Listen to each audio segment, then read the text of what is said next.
Hello my fellow composers and welcome to the Composing Cook. Are you ready for my velvety smooth creme brulee? Let's begin. In my pan here I have 600 milliliters double cream.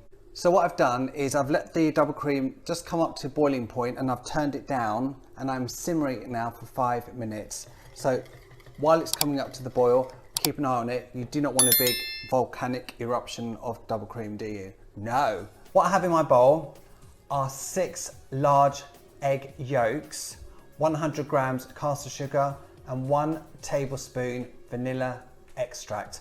All you have to do, get your whisk that together.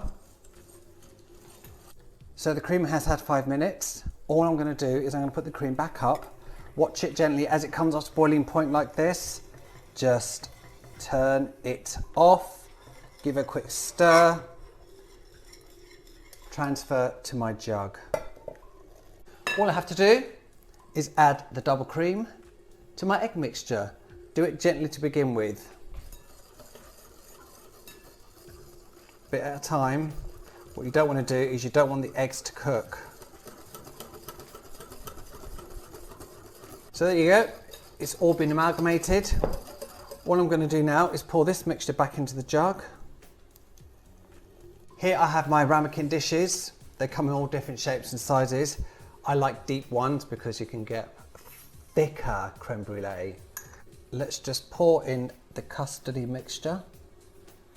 You may notice some bubbles on top. That's not really an issue, but what I would suggest is just take a kitchen towel and just try and pop the big ones, just like that. I have a recently boiled kettle here. I'm going to place some water in my tray here, just so it's about halfway up the ramekin dishes. Please be careful, it's very, very hot water.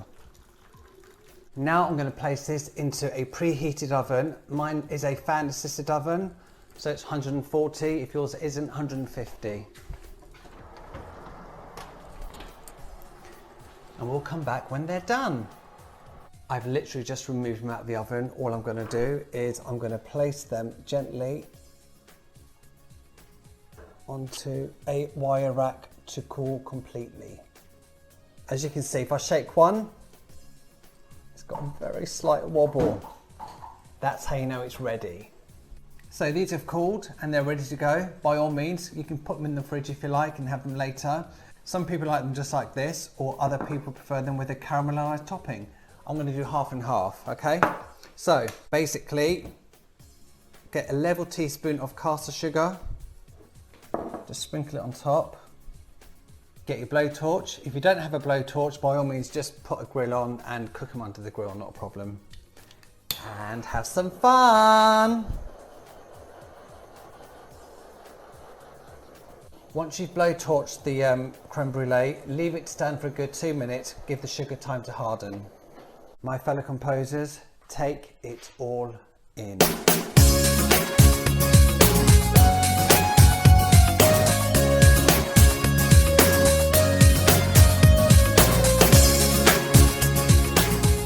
So there you have it, my velvety smooth creme brulee.